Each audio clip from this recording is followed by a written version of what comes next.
If you have hot yoga, hot Pilates, or intense exercise in your fitness regimen, you have to hydrate like it's your job, because it is. I'm Sarah Curry from Blaze Yoga and Pilates in Portsmouth, New Hampshire. If you have questions about hydration, comment down below. We have so much experience with people hydrating or not being hydrated that we've become really good at helping folks navigate the waters of staying hydrated. Studies have shown that people who eat a diet high in fat and high in sugar, like the standard American diet, actually have reduced thirst sensors in their bodies. So as a culture, we tend to not realize how thirsty we are and be a group of people who don't drink to thirst. So step one in being hydrated is to listen to your body. You don't need to pound a gallon of water before you go to take your first Bikram yoga class. In fact, it's actually not good for you. Flushing with water actually flushes your cells of their electrolytes, which are what keeps the water inside your cells. So you maintain your cell hydration through a sodium-potassium pump, and if we flush the sodium-potassium outside of your body, the cells actually can't uptake water and they become crenellated. Extremely crenellated cells is what it feels like to have a hangover, right? That's not a good feeling. So step one, start to listen to your body. When you get a taste in your mouth like you're thirsty, have something to drink and have something hydrating, right?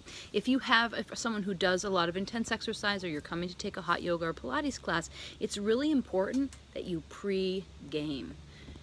Most of the water our bodies absorb are absorbed by the colon, and it takes what you consume almost 60 to 70 minutes to get to the colon to be absorbed. So walking through the door of the studio, if you start pounding water, it's not going to be the very end of class that you start to be able to use that water, right? And water is what we sweat, and water is what we maintain blood pressure with. And so that stands to reason that coming to the studio when you are dehydrated is going to make you feel, one, hotter, and two, more dizzy. So second, remember that hydration isn't just water. You don't have to drink just plain water. If you have issues with plain water, the people do lots of fun and special things with it. I'll make a blog post to go right along with this video that shares with you a great recipe for making your own electrolyte water. But you can get your hydration from drinking hot teas or foods that are high in water. So things like smoothies and soups, clearly high in water, but there's lots and lots of fruits and vegetables that naturally have tons of water in them, like watermelon, fruits, celery, cucumber, tomatoes. All those types of foods have lots and lots of water in them naturally, so you can work on meeting your hydration goals not just with your glass, but also with your fork. In addition, it's important to remember, as I mentioned earlier, that electrolytes are an important component of hydration. Sweat contains small amounts of electrolytes, which is why so many companies have made so much money off selling electrolyte drinks. Unfortunately, most electrolyte drinks are full of sugar, sodium, dye, and usually artificial flavorings. So what we want to remember about this is the sugar isn't necessary for most of us when we exercise, unless you happen to be someone who's, going to run a 100-mile marathon or race. But we do need to replenish all of those micronutrients, minerals, and electrolytes that we do tend to lose during sweat. The big electrolytes of hydration are sodium, potassium, magnesium, manganese, and lots of other little guys like copper and chromium that you don't even realize that you need.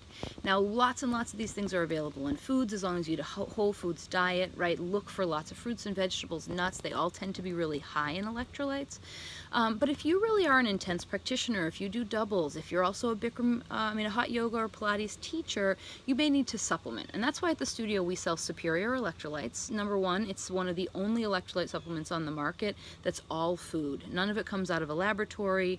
And you can also get that similar types of micronutrients from eating stuff like seaweed, dulse, kelp. And if you tend to notice after class that you're craving saltier foods, that's because your body needs salt to get water into your cells.